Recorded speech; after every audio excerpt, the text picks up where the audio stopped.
بسم الله الرحمن الرحيم. بناي خوای گەورە میهرەبان، ئێمە وەکو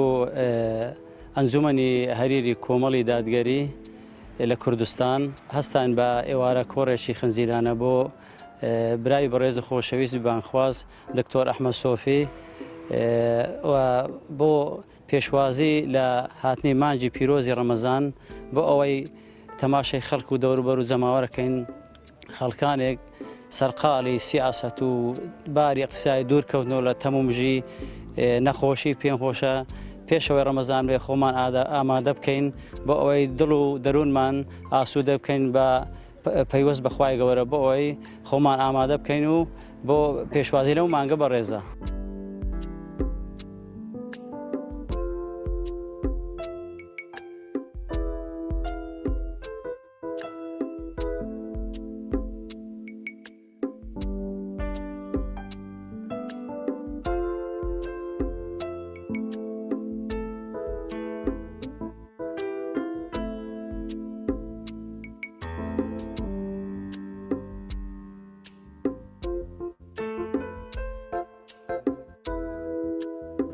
سپاسی ئەنجومەنی حەریری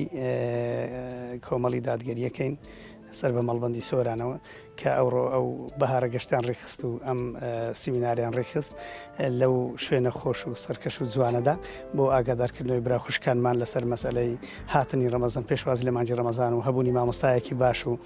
خۆ ئامادەکردن لە بۆ ئەو مانگە مبارەکە و خۆ ئامادەکردن لە بۆ لای خوای گەورە و خزمەتکردنی دینی خوای گەورە و ئیتر ئەوەی کە پێویستە بگوترێ لە بۆ نەسیح وەکو نەسیحەت و ئامۆژگاری چونکە پێغەمبەر فەرمی صلی الله علیه وسلم الدین النصیحة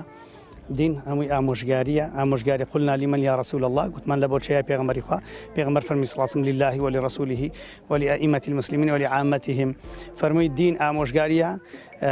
دین دڵسۆزیە لە بۆ خوا ئامۆژگاری عن دڵسۆزی ئینسان دڵسۆزبی لە بۆ خوای گەورە دڵسۆزبی لە بۆ پێغەمبەر خۆشەویستەکەمان صلی الله علیه وسلم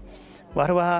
دڵسۆزبی لە بۆ پێشەوایانی ئیمانداران ئەوانەی حەق و ڕاست و درستن و نەسیحەتیان بکەوە یارمەتی دەریان بی وهروەها لە بۆ هەموو ئیمانداران ئینسانی مسلمان یەکتری ئاگدار کاتەوە قورئانە فەرمیوە ذەکر فإن الذکرى تنفع المؤمنین ئەگەر ئەو بەبیر هاتنەوە نەبی ئەگەر خوای گەورە لە هەفتەی ڕۆژێک خوتبەی دانا نابا و تاری دانا نابا مسلمانان دینی خۆیان وردەوە دەرەبیر دەکرد و سس دەبوون لە دینداری ئیتر خوای گەورە جزای خێری ئەنجومەنی حەریر داتەوە خوای گەورە جزای خێری ئەو هەموو بەڕێزان داتەوە کە ئەیبینن کە جۆرا ئەگرن کە لە دوورەوە هاتوون خوای گەورە ئەجری ئێوەش داتەوە. سلام علیکم ورحمة الله.